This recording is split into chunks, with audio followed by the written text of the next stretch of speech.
Well, hello everyone, and welcome to another episode of Harebrained Games. Today we're going to take a look at Bayonets and Tomahawks, the French and Indian War. Now, I know what you're thinking. Oh my gosh, another French and Indian war game. How many hundreds of French and Indian war games are there? I know. I bought this months ago, and I just put it on the stack way up high of all of my French and Indian war games, and just kept thinking to myself, man, don't designers really want to go and look into some of the more obscure conflicts in history, like D-Day or the Battle of the Bulge or Market Garden? But alas, here we are, and I decided it was time to pull it out and give it a run through its paces. So join me in my journey, and let's take a look in the box.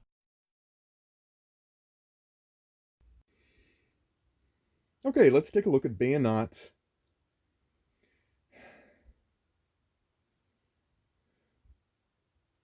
Okay, let's take a look at Bayonets and Tomahawks, the French and Indian War. What comes in the box? Well, first off, you get this map covering the arena of combat, so to speak, and raiding, which we'll go into later. You have New England, predominantly British side. You have the French side, and in the middle you have lots and lots of raiding paths and such. This board has not only the map, it has the point-to-point areas. It's all point-to-point, so you have to travel along the routes. No grids, no hexes, etc., etc. You also have, as part of the map, you have a lot of different helpers around that can guide you. You have this is the year and turnover for multi-year campaigns. You have the round number where you'll do 9 rounds per year with a couple of interstitial phases to go through. You also have the special helpers, things that kind of give you information so you don't have to look at the manual so much. Open sea when you're doing sea transport. You have your victory point track, you have your battle track, which is quite elaborate in its steps. And then of course you've got extra handy places here. You got your connections. It kind of tells you what can travel on these connections. Not everything can use every connection. And of course you've got a movement points indicator, so each unit type has a certain amount of movement points available. And if you get a 2x multiplier, guess what? These times 2 equals these. So hey, you learned something new. All right. As well, each player on each side for the 4 campaigns will get different scenario charts. And on these charts, you will get exactly which units go in exactly which place to start the scenario. Plus, you'll get different places to put these counters. The manual has them putting in different areas around the map, but I actually like to have them just right here, and I just pull them out when it's time to do the reinforcement phases, etc. The British here have quite a bit of reinforcements. The French, they have reinforcements as well, not as nearly in supply. However, they have the advantage of having the Indians as well. And so you'll notice that not only the French and the British get to set up, but the Indians have their own special setup to where they go. And the French take advantage of these fairly mightily. Also, you have a variety of chits for things like area control and raiding markers, etc. And you have not only the rules of play, which aren't not too many pages, but chock full of nice goodness. You have the playbook, which goes over a variety, like a fairly exhaustive set of scenarios and situations you may run into, as well as some great designer feedback. This is the type of manual you read back to front. We benefit from reading the designer notes first, and then going back to the front and going forward. The reason for that is that there are some mechanics or mechanisms here that actually sort of defy the norm. And finally, you get a very valuable chart. Now, it looks like this is really packed with information, like it's basically the manual, but in smaller font. It's not, but it is invaluable for being able to handle the different phases and to break them down in very easy terms so that you don't have to be referring back and forth to the manual as much. That's it. Let's get into an example of gameplay. Oh, wait, no, there's more, and it's not sold in any store. This is not a, I don't know that I call it a card-driven game. It's more like a card-directed game. But every player, the British and the French, have a set of cards, and these cards dictate which units you can move, or which types of units you can move. Everybody starts with the starter selection called the build-up phase, and for the first 3 rounds, you're just going to use these cards. After you go through the first 3 rounds and do some of the extra actions, you go into the campaign, and this is where it gets meaty. And then you get a bunch of cards with, they're a little more powerful, a lot more actions that you can trigger that do things beyond just move units, etc. So the British get their deck. the French get their deck as well, and they get the additional Indian deck. The Indian deck is nice in that it's basically it's an extra card, extra actions you can use, but only for the Indians. So yeah, very curious. All right, let's get into an example of gameplay. Okay, gameplay time. First off, before every round starts, before you go through the entire sequence of the rounds, everybody gets 2 cards. And they look and they go, which of these cards do I want? Which one do I want to be my pinch hitter in case I need to bring it in the bottom of the ninth? You know, yeah, because baseball, never mind. All right, so I look here and I see that this is not useful to me. I don't have any reduced units, so why bother using that one yet? Well, there is advantage, but so forced march, that will be the card I choose. The French do the same thing. They're looking, going, huh? What do I do? In one army movement performed by a French stack, all non-light units may move 1 additional connection. We're not gonna worry about that yet, so we'll put that one aside. So there we go. So we would reveal these simultaneously. However, the French also get to take an Indian card. Look at that. Yes, cool. So there we go. Now we draw a card, and then we choose which card, and then we reveal the cards. Whoever has the highest initiative, initiative 5, initiative 4. So the French are going to get to decide what they want to do. Do they want to go first? Do they want to go second? Well, I think they want to go first. Yes, they want to go first. So they're going to go first.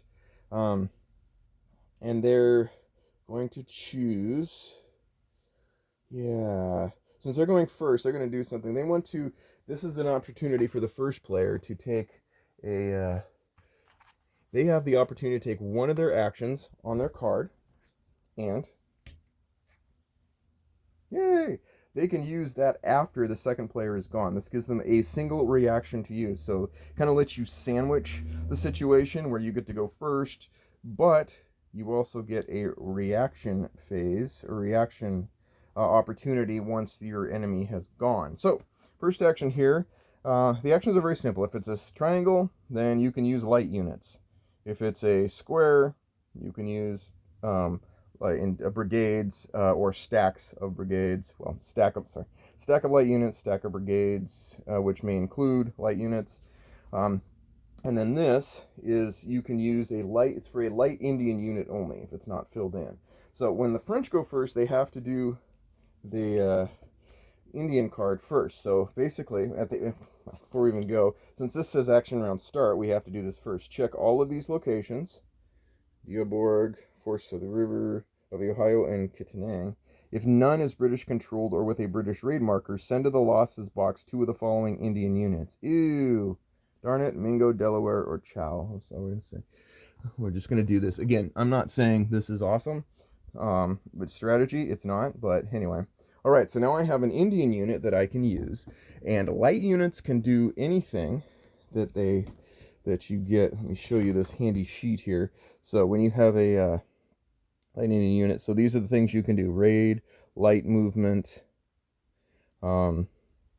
yeah, pretty much. There you go. Raid and light movement. So I could move or I could raid. I like raiding. As a matter of fact, let's go over a couple concepts here. When you're, there are 2 really big things you're doing here. You're either battling or moving into position to defend from raiding or raiding. And then there's battling, which is taking over control points, because any particular, they call these, settled spaces, victory points, settled spaces, etc. Wherever you see the yellow here, you get victory points if you take control of the enemies, as an enemy, if you take control of it. So 2 victory points.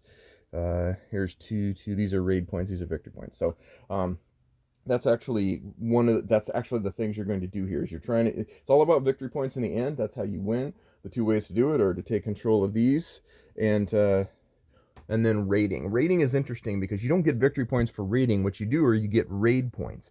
And once you get 8 raid points, that converts into a victory point, and you roll back and keep going. So raids are sort of like little micro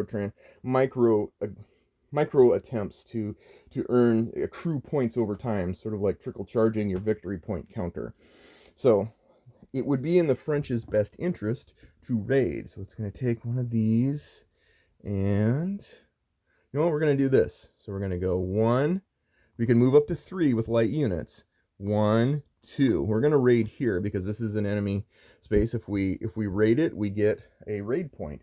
Now the interesting thing is that you can be intercepted anywhere along the way, even at the start and end points. You can be intercepted from raiding. So before we even get a chance to raid here, this fort is going to mess with us in the raiding department. And so if the enemy includes a non-light unit, this is a non-light unit, it's not nimble on its feet, I roll. If it's a flag, then it's intercepted. It's not intercepted. So now the Seneca Indians have an opportunity to do a raid here. So they roll, and if they roll any of these 3 symbols, then it counts. And look, so they rolled, it matches the symbol. Yay, they have successfully raided Oswego. That gives them 1 raid point. Yay!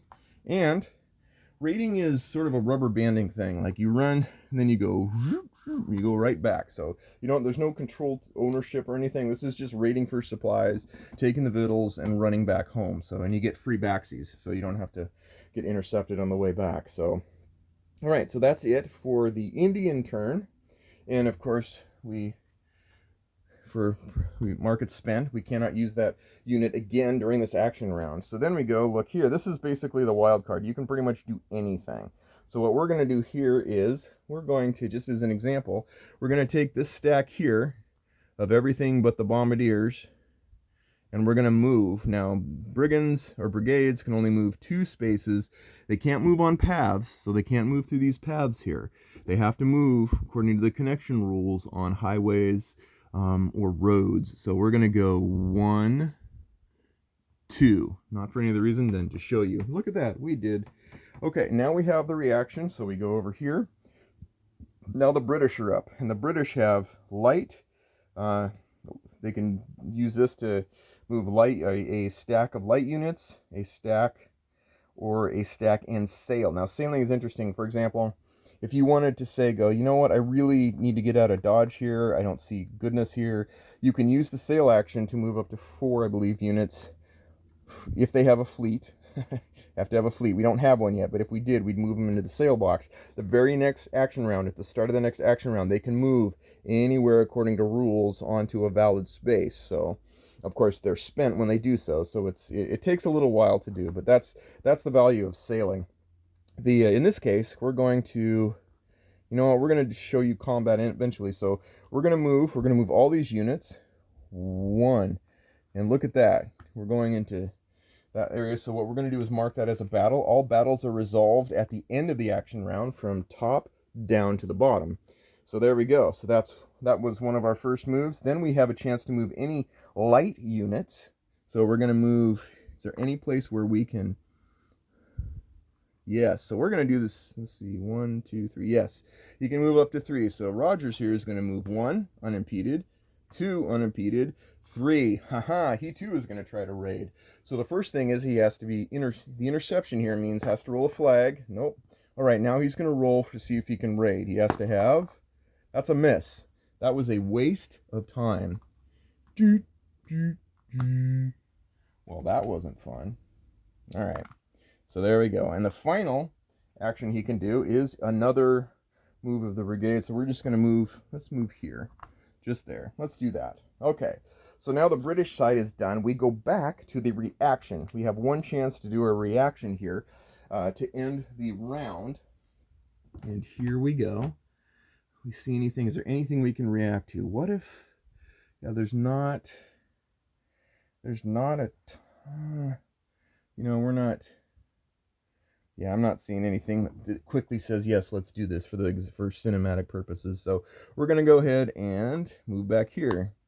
Why not? Just, oh, well, like I said, this isn't a strategic, this is for example, not for strategy. So there you go. So that is the end of the action rounds. Then we go into battle. Now, battle is interesting, and I'm going to run that on your own. Battle is a very interesting thing. This is something that I had to learn is important to me. Let's explain it as we go. But first off, well, there we go. We're going to line these suckers up, and there's a reason why I like to do it this way. All right, so this is where the battle's taking place. Now, one of the things you have to understand about battle in Bayonets and Tomahawks is that you're probably used to the mindset, or at least I was, where when you have big armies, big brigades, and they're rampaging across the map, and then you have these little light units, you usually are like, oh, I gotta be careful of the big brigades because the light units are they're weak, they're going to get destroyed. It's the typical thing. Like the bigger the armies, the more chance to go rampage. That's not actually how it works with this game. In fact, think of it like if this was Plants vs Zombies, you literally understand. Like you only can hit things in your lane. If you had, for example, these two units can't even hit each other. It's not even allowed. That's right. This big brigade can't touch the light unit and hurt it. The light units can damage light units. Brigades can damage brigades. Forts and artillery can damage and stuff. And that's something that you have to understand before you start recognizing how you're going. It makes for very curious situations in battle. You're going to be making choices differently than you would by trying to build a killer stack of combined units and go rampage across the land. There are times when it's futile and maybe even counterproductive to do so. So understanding that will help you understand the battle and why it breaks down the way it does. Thankfully, we have the excellent sheet that goes down all of this, including the order by which units are attacked. The other thing is combat is not about how much damage you do. It's all about flags. In this battle chart, you will start off usually at 0, but if there's any battle, there are certain markers that give you a disadvantage in battle and make you go backwards. But it's all about flags, really. Like it's yes, it's all about flags. You can, even though you can't necessarily damage, say this one unit went against that one unit, even though they couldn't damage each other, they can still roll a flag. And a flag is an interesting thing because that is what actually advances the battle progress. And that becomes very interesting because you could literally have a unit here roll a flag, this unit not roll a flag, and then this unit winds up not winning the battle because they weren't ahead in the flag fest. They basically went. Yeah, so that is an interesting and curious thing to consider. Again, if you read the back of the playbook and understand the designer notes, he covers sort of the framework of what he accomplished, and I think it's pretty ingenious. There's a lot of magic behind the screen with that. So anyway, so that's something that has to be understood, is that you're really trying to move the flags forward. Now, how do you move them forward? Well, you roll a flag, or you actually get a hit on a unit that also increases the battle line. So there is a value to battle, and having like units knock each other for a loop, but it's really not about devastation. You're not trying to wipe units off the map. This isn't Axis and Allies, colonial edition. So with that, let's go into a breakdown of combat, and I'll show you what happens during the battle. Okay, a simple version of battle. Now, the best way to do the battle is to go down the steps in this handy, well-provided guide.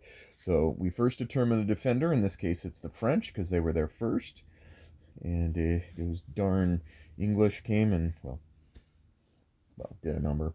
Anyway, and then you look at the settled spaces here, and you'll notice that there's a built-in militia, so we've added a militia there. There's an opportunity to replace fleets with artillery. That's kind of an exception thing that we don't need to worry about yet. Then you combine everything.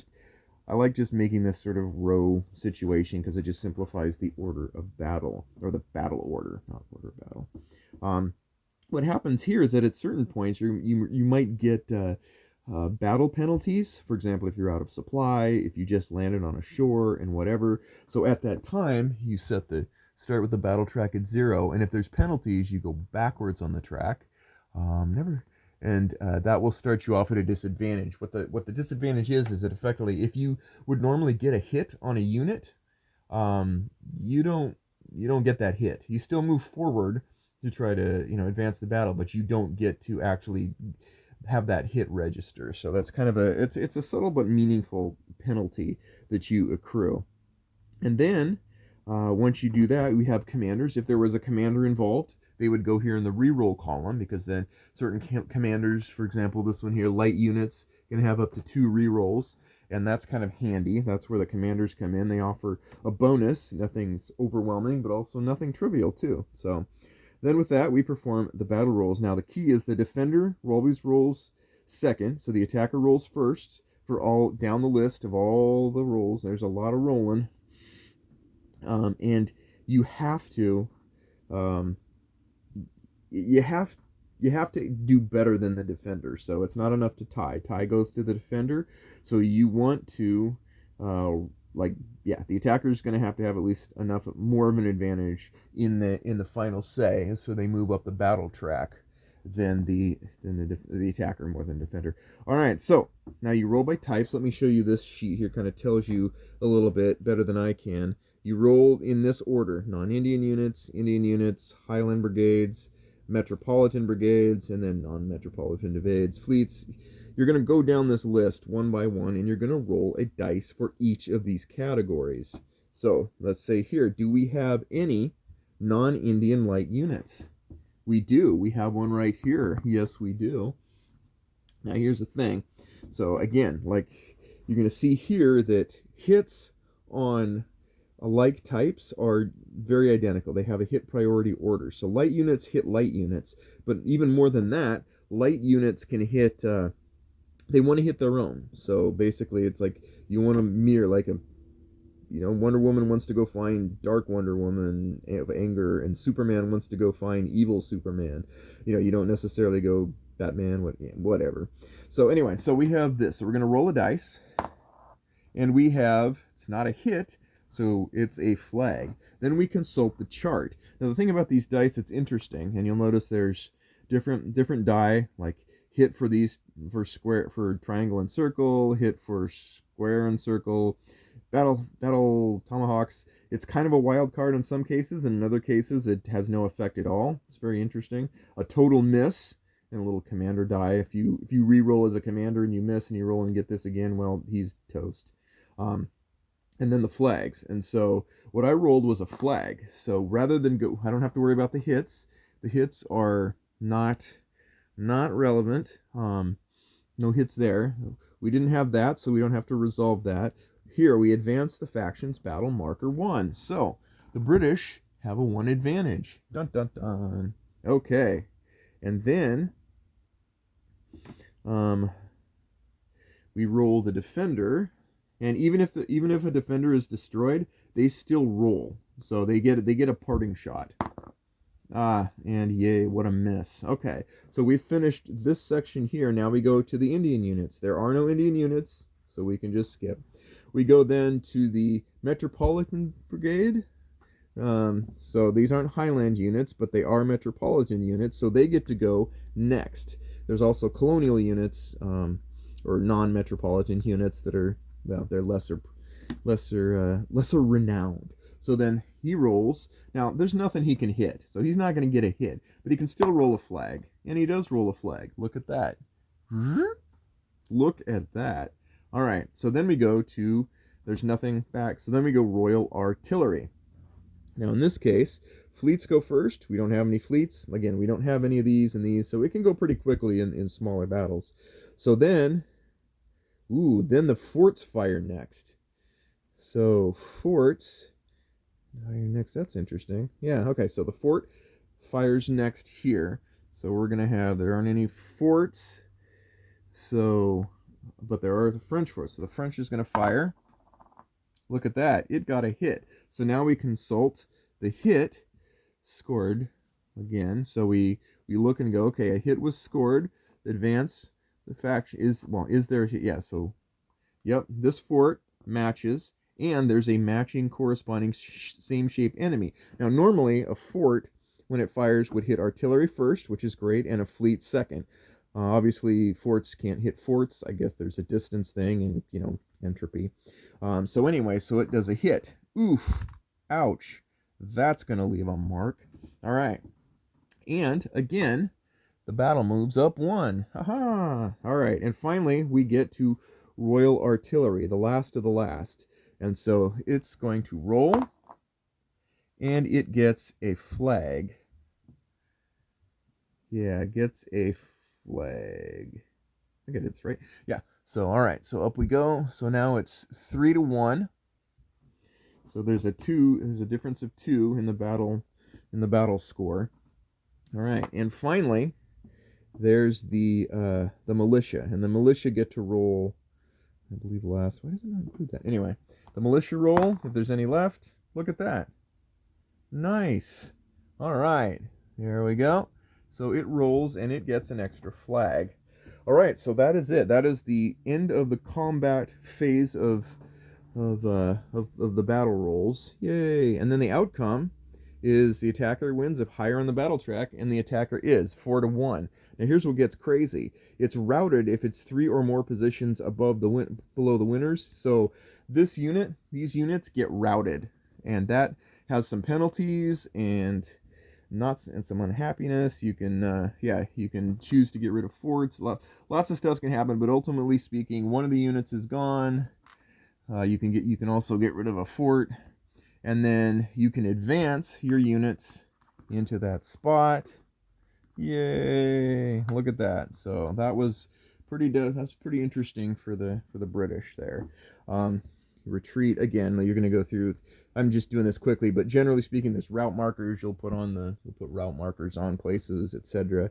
And you basically perform steps. Ultimately, what you're doing is the British have been able to push back on the French through this particular battle. It worked out well for the British. It doesn't always. So again, this is a very simple kind of trying to just throw the ideas at you. Someday, maybe there'll be some awesome video playthroughs from highly trained experts to really give you the full weight. But I think you've seen enough to kind of understand the various fashions of what goes on with the game, the things you can do, how you move, and the little quirks about how units relate to each other. The light units, the brigades, the Indians, etc. And anyway, you'll go through and you'll do round after round. You'll bring in fleets at a certain point. You'll bring in colonial troops at a certain point, do the campaign. If you have multi-year campaigns, there's a whole winter quartering phase that happens and stuff. So anyway, that's a playthrough for you. So let's get into my final thoughts on Bayonets and Tomahawks, the French and Indian War. All right. Final thoughts on Bayonets and Tomahawks. Now, as everybody knows, I like to go over the cons first, then the pros, and then my final thoughts. So let's do that. Let's go over my cons first.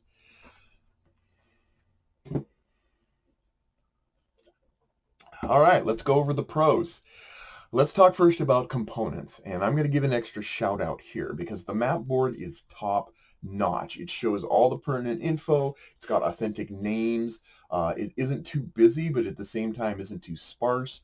I'm a big fan of having game state on the board, like there, instead of having places around the map where where you can possibly put game state on a board and just have it be part of the board. I really personally like that.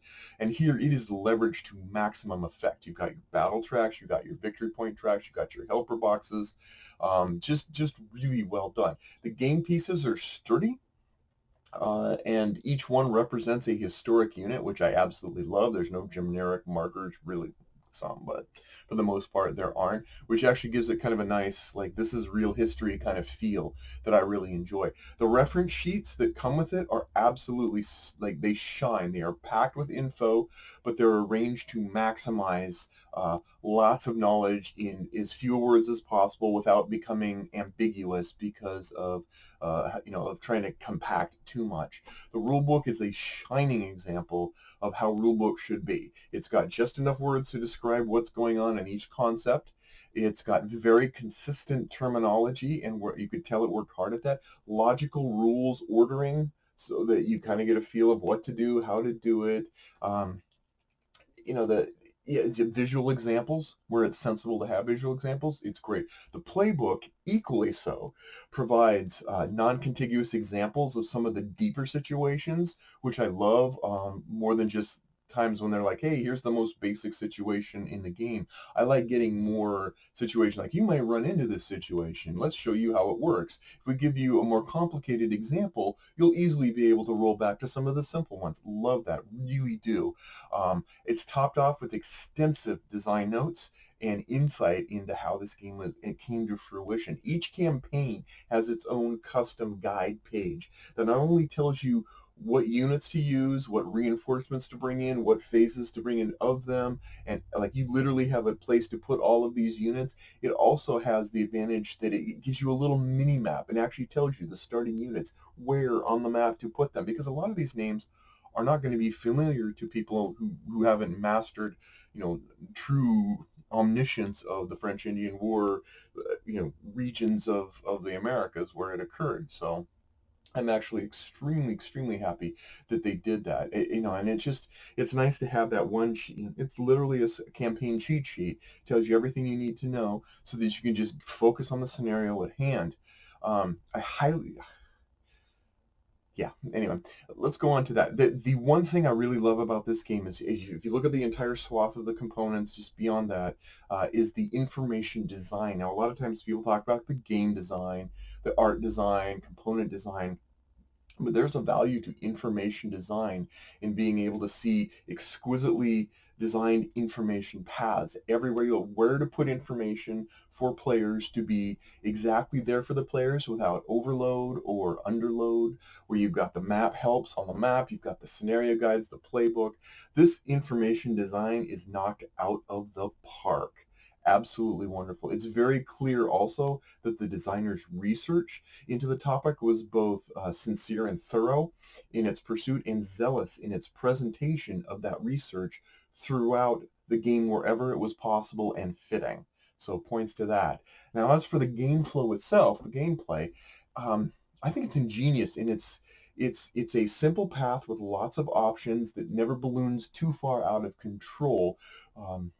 For my tiny mind. I do think there's the, use one card and save one card off, so you're kind of got a conveyor belt of two cards at any given time.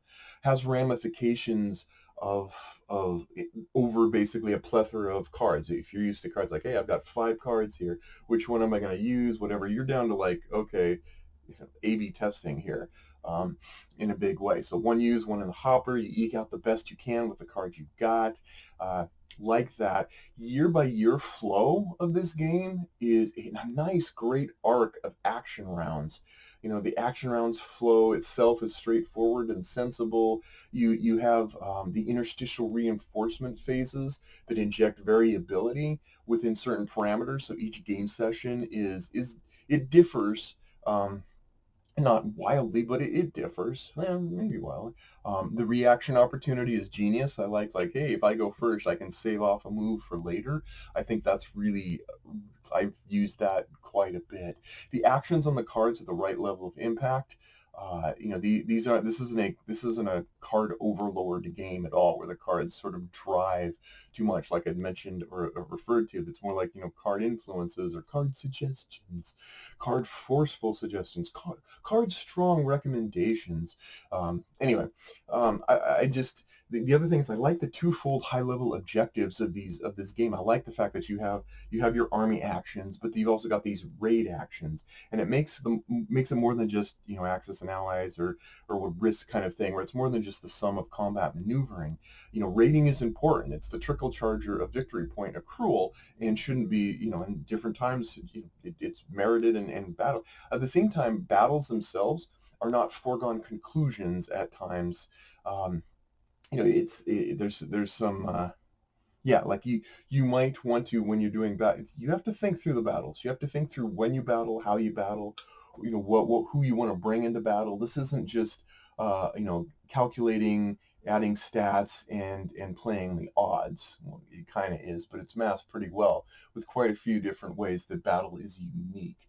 Now, there's a lot of actions, but there's not a lot of grind to these actions. They don't drill down into a large flow chart or something. Rating is simple resolution, satisfying when you pull it off. Movement is simple. The naval movement rules are nice and easy to grok. They don't, things are simple, but they're impacting too. Lots to think about here, but not burdensome things to think about. So you can think at a high level, so you could play this game and not be overwhelmed on a mentally cloudy day. We'll put it that way. I like that the French and the British do differ. I mean, the French have the advantage of, the Indian tribes being kind of aiming towards their side. The British can take advantage of that. I like the different unit compositions, the different cards. Really does make the two sides feel different. I definitely love how the Indian tribes and nations interweave, mostly leaning toward the French, but always, into the gameplay. So that's how I feel about the gameplay. Now let's get into battle. Now, who knew that the battle of three shapes would be so multi-layered? Square, circle, triangle.